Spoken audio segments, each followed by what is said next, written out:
Solo दोस्तों, welcome to money stocks. देखिएगा, इस वीडियो के अंदर हम लोग बात करने वाले हैं मल्टीपल स्टॉक्स के बारे में। सबसे पहले हम लोग बात करेंगे विप्रो के बारे में। तो विप्रो की अगर बात की जाए, पिछले ट्रेडिंग सेशन के अंदर 391 रुपीज़ की क्लोजिंग हमें विप्रो के अंदर देखने को मिल चुकी है। तो जो हमें 400 रुपये का लेवल जो कंपनी ने ब्रेक किया था, 400 रुपये का जो सपोर्ट लेवल हमें विप्रो ने जो ब्रेक किया था, तो वही दोस्तों उसके पीछे का रीज़न एक ही में निकल के आया है कि कंपनी का जो Q2 का रिजल्ट था वो अच्छा कंपनी ने परफॉर्म नहीं किया। इसकी वजह से गिरावट भी हमें देखने को मिली, लेकिन करंटली आपको रिकवरी हमें विप्रो के अंदर नजर आ रही है। इतना ही शेयर करना चाहूँगा, बहुत सारे लोगों ने पिछले एक साल में जिन भी लोगों ने निवेश किया होगा उनका एक विप्रो के अंदर एक नेगेटिव व्यू होगा, 100% नेगेटिव व्यू होगा। एक जेन्युइन बात होती है, एक कंपनी के अंदर अगर मैंने 700 रुपीज़ पर दोस्तों निवेश किया है और वो कंपनी अगर 400 रुपीज़ के लेवल्स के ऊपर अगर ट्रेड कर रही है तो बहुत ज़्यादा पैनिक लेवल होता है, बहुत ज़्यादा डर होता है। लेकिन जिन भी लोगों ने विप्रो के अंदर पिछले 5 सालों में एंट्री किया होगा, पिछले 10 सालों से विप्रो के अंदर होल्ड कर रहे होंगे, उनको पता है कि विप्रो क्या है और विप्रो आने वाले फ्यूचर में क्या कर सकता है। उनको पता है कि विप्रो ने 10 सालों में क्या किया है और आने वाले फ्यूचर में किस तरह से विप्रो के अंदर हमें रिटर्न मिल सकते हैं, उनको हर एक प्रेडिक्शन हमें देखने को मिल जाती है। तो जो भी लोगों का व्यू नेगेटिव है, एक ही पॉइंट में आपके साथ शेयर करना चाहूँगा, एक डेटा भी आपके साथ शेयर करूंगा, एज वेल एज लॉजिकली भी हम लोग बात करेंगे। सबसे पहले हम लोग कवर करने वाले हैं न्यूज़ के रिगार्डिंग। तो किस रिगार्डिंग हमें न्यूज़ निकल के आई है, तो देखिएगा, Wipro ropes in Frederic Abecassis as head of its BFSI sector in south east region. तो बेसिकली विप्रो ने एक हमें अपॉइंट करते नजर आया है। तो किसको विप्रो ने अपॉइंट किया है? Frederic Abecassis as head of banking, financial service and insurance, BFSI। तो इसको हमें विप्रो ने अपॉइंट करते नजर आया है industry sector south east Asia. As per it filing, Abecassis will lead Wipro BFSI business growth across in the south east region including Hong Kong. तो basically एक तरफे पार्टनरशिप बोल सकते हो, या फिर हमें कोलैबोरेशन बोल सकते हो, या फिर विप्रो ने इसे अपॉइंट किया है। तो विप्रो दोस्तों कोई ऐसे हमें अपॉइंट नहीं करता। जब विप्रो को लगे कि आने वाले फ्यूचर में सेगमेंट के ऊपर मुझे प्रॉफिट मिलेगा, तो ही इन सेगमेंट के ऊपर कंपनी ज़्यादा सपोर्ट करती, ज़्यादा फोकस करती। देखिएगा, he will look work with company clients to achieve their core business and digital transformation goals and also achieve their environmental, social and governance ambitions as said the company. तो basically एक अच्छे खासे basis के ऊपर company की तरफ से positive हमें स्टेटमेंट निकल के आया है। जब भी किसी कंपनी के द्वारा पॉजिटिव अपडेट्स निकल के आएंगे, 100% आने वाले फ्यूचर में इस कंपनी के अंदर आपको उसी कंपनी के अंदर मुनाफा देखने को मिल जाएगा। किसका हमें स्टेटमेंट निकल के आया है? MD यानी कि मैनेजिंग डायरेक्टर जो विप्रो के हैं, उनकी तरफ से ही एक हमें स्टेटमेंट निकल के आ चुका है। देखिएगा, अभी एक इंपॉर्टेंट डेटा शेयर करना चाहूँगा, एज वेल एज लॉजिकली हम लोग बात करेंगे। सबसे पहले अभी हम आ चुके हैं म्यूचुअल फंड्स की होल्डिंग के ऊपर। ये जो डेटा है मैं आपके साथ अक्टूबर 2022 का दोस्तों शेयर कर रहा हूँ, जहाँ 67 म्यूचुअल फंड्स की बाइंग और 41 म्यूचुअल फंड्स की सेलिंग हमें विप्रो के अंदर दोस्तों देखने को मिल चुकी है। यानी कि मेजोरिटी क्या है कि हमें विप्रो के अंदर आपको अच्छे खासे बेसिस के ऊपर म्यूचुअल फंड्स की तरफ से मैक्सिमम हमें बाइंग नजर आ रही है। तो बेसिकली म्यूचुअल फंड्स किसी भी कंपनी के अंदर बाइंग नहीं करते जब तक उनको लगे कि आने वाले स्पेसिफिक इस कंपनी के अंदर, इस सेक्टर के अंदर आने वाले फ्यूचर में मुझे मुनाफा मिल जाएगा। लेकिन म्यूचुअल फंड्स की बाइंग हमें विप्रो के अंदर लगातार इंक्रीज हो रही है।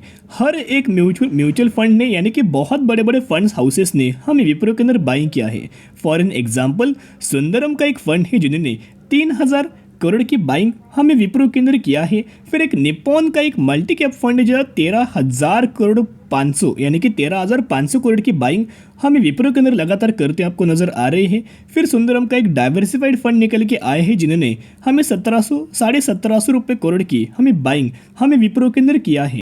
तो बेसिकली जो म्यूचुअल फंड्स का जो एनालिसिस होता है, जो स्टडी होता है, हमसे 100 गुना ज़्यादा दोस्तों एनालिसिस करते हैं, स्टडी करते हैं। तो जिसकी वजह से इनके बहुत बड़े बड़े इंटेलिजेंट हमें एनालिस्ट निकल के आते हैं। वो बहुत एक छोटी सी छोटी बात से लेके बड़ी बड़ी बात तक हमें एनालिसिस करते हैं, उन पैरामीटर्स के ऊपर एनालिसिस करते हैं।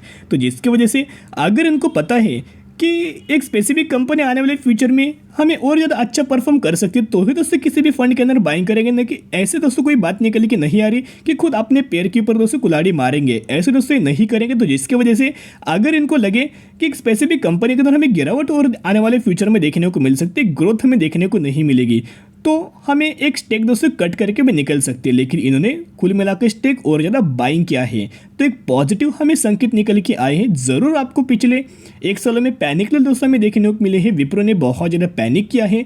इनफैक्ट हमें इन्फोसिस के अंदर रिकवरी भी देखने को मिली, लेकिन विप्रो वही के वही और हमें गिरावट के अंदर अवेलेबल है, क्योंकि इसने क्वार्टर ऑन क्वार्टर बेसिस भी अच्छा परफॉर्म नहीं किया, इसी की वजह से गिरावट है।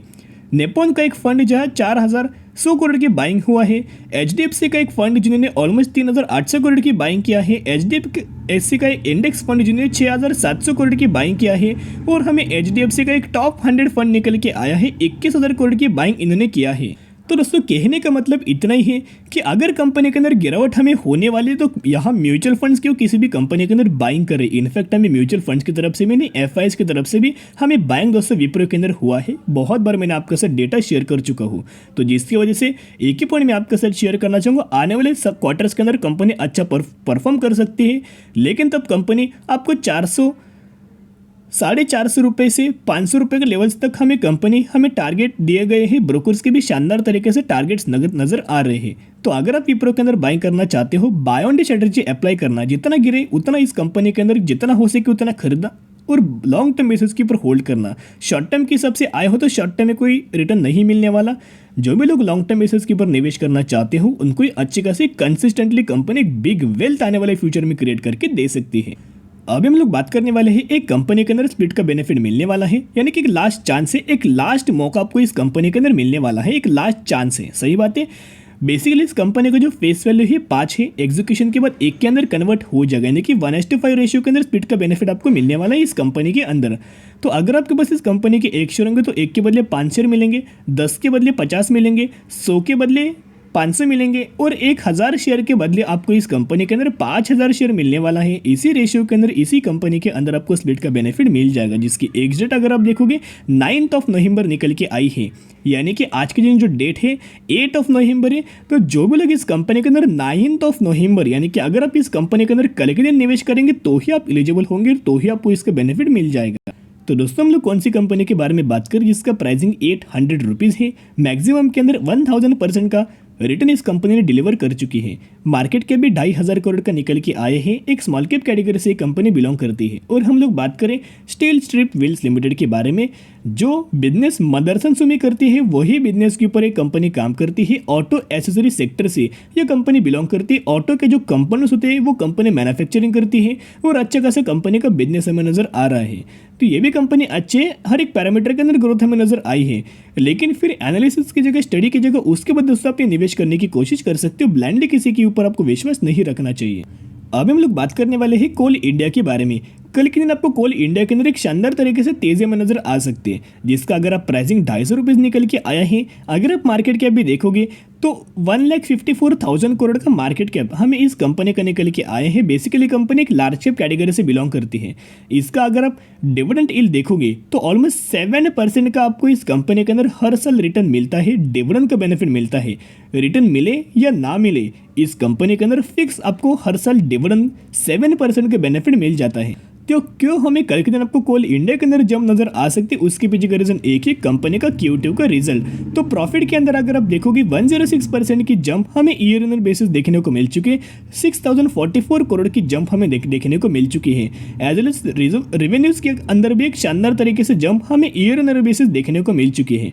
तो इसी की वजह से कंपनी ने अच्छा रिजल्ट परफॉर्म किया। इसकी वजह से एक पॉजिटिव रिएक्शन हमें कल के दिन कोल इंडिया के अंदर नजर आ सकते हैं। लेकिन रिजल्ट के साथ साथ कंपनी ने डिविडेंड का भी बेनिफिट दिया है, यानी कि 15 पर शेयर का आपको डिविडेंड का कोल इंडिया के अंदर बेनिफिट मिलने वाला है। जहां दोस्तों अभी तक कंपनी ने एग्जैक्ट और रिकॉर्डेड मेंशन नहीं की। जब भी कंपनी मेंशन कर देगी 100% में आपके साथ शेयर कर दूंगा, लेकिन कंपनी की तरफ से 15 पर शेयर का डिविडेंड का आपको बेनिफिट मिलने वाला है। तो कोल इंडिया के अंदर भी अगर आप निवेश करना चाहते हो, फिर भी स्टडी कीजिएगा, एनालिसिस कीजिएगा, उसके बाद आप निवेश करने की कोशिश कर सकते हो। तो आज के लिए इतने करीब वीडियो पसंद है, जरूर वीडियो को लाइक शेयर सब्सक्राइब कर सकते हो। फिर मिलेंगे, बाय।